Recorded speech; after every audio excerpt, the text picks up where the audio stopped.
Hello everybody, welcome to the Empressive channel. There are a few topics I want to discuss, but I first want to start by talking about the rapper Dababy. Now Dababy is currently under fire for smacking one of his female fans across the face, and a lot of people at his show were outraged about it, and they even booed him at his own concert. Now just to give you a backstory of what happened, Dababy was walking through the crowd and one of the fans put her phone in his face. She had a flash on her phone and she was attempting to take a picture, but Dababy said that she actually hit him in the face with her phone. And he retaliated by smacking the fan, not knowing it was a woman that he smacked. And the crazy thing is, he retaliated against the wrong person. He actually smacked an innocent bystander named Tyronisha Laws, and Tyronisha is gearing up to sue him.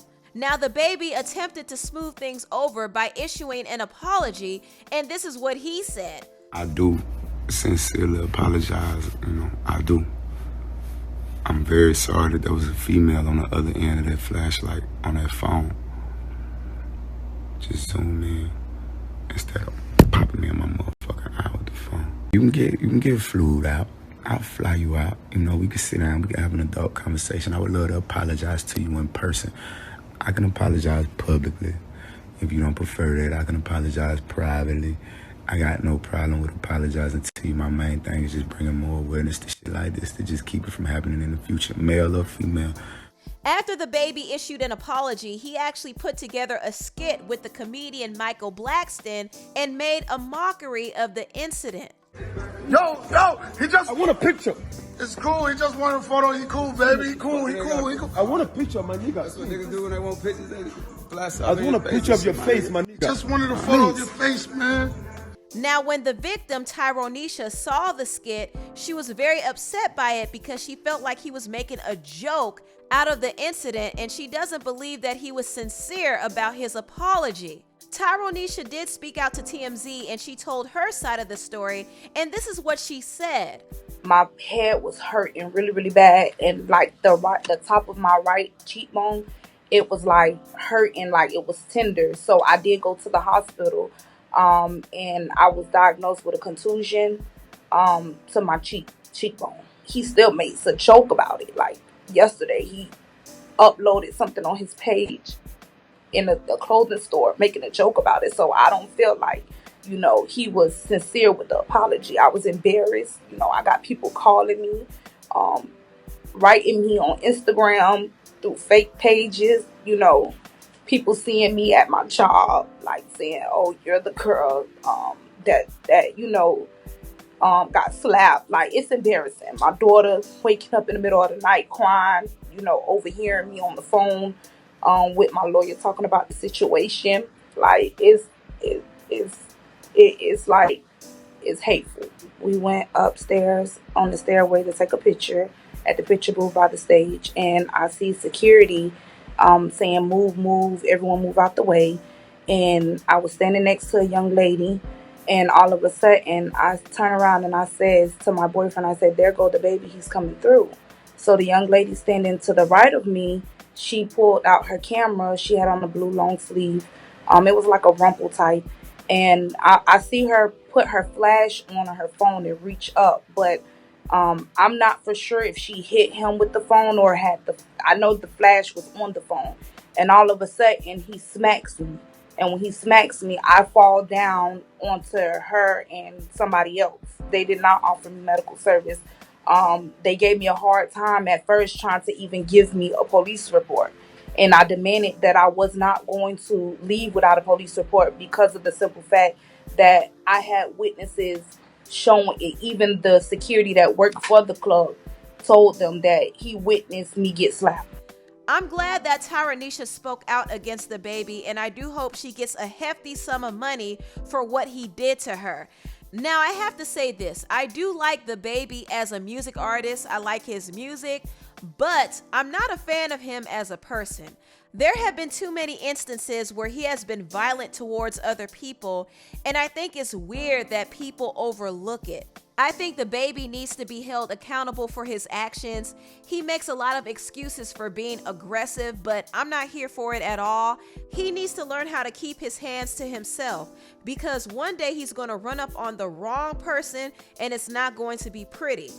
Anyway, let me briefly move on and talk about Harvey Weinstein. I haven't talked about him a lot on my channel because he is a sensitive topic on YouTube, but I have to talk about this because justice was served. Harvey Weinstein was sentenced to 23 years in prison for criminal sexual assault and third-degree rape.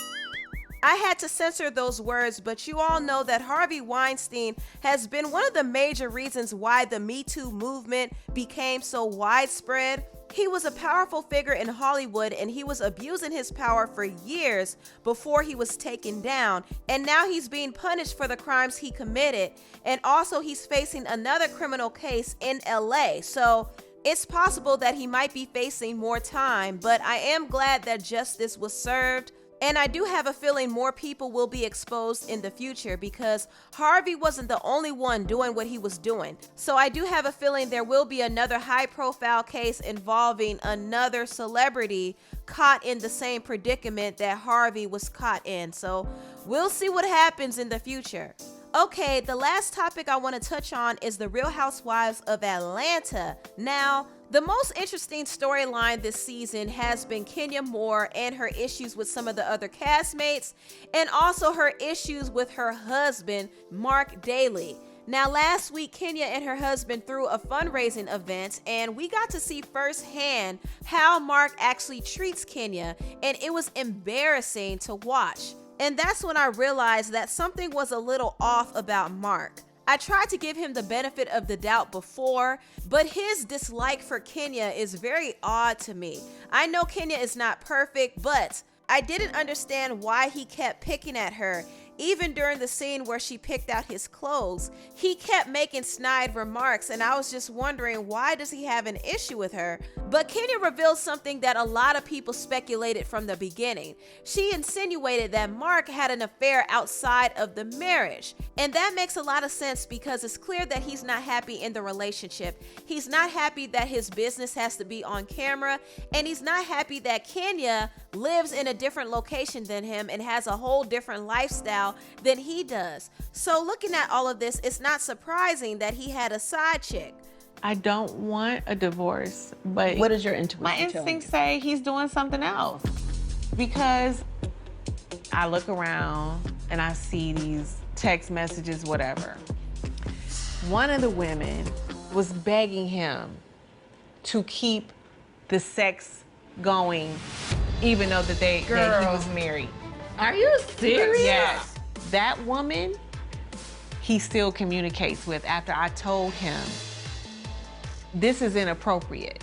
She was like, you know, you make me feel this way, that way. Is there any way we could keep this going? The last few weeks have taught me you can't believe who someone says they are. You have to believe who someone shows you who they are. So he knows that you saw slope. They're just the my messages. friends. Yes, he knows. I told him. Yes, I called him too. Oh, you called him? Yes, which I regret that I did. But I said, she answered the phone. I said, you might want to take me off the speakerphone. This is Mrs. Mark Daly. Oh my God. And she picked up the motherfucking phone. Oh my God. And I proceeded to let her know if she came anywhere else near my husband, I know where she lives. She's in New York? Yes. Yes. And so then we had this big blowout, and I'm just like, what did I marry? Like, what is going on here? Wait. Oh my God.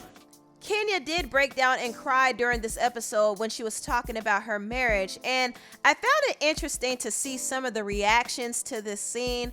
A lot of people are saying that this is Kenya's karma because Kenya in the past was very disrespectful towards the other ladies and their relationships. I don't think we really care either way if your husband is gay or whether or not you guys are having tax problems or any other kind of problems.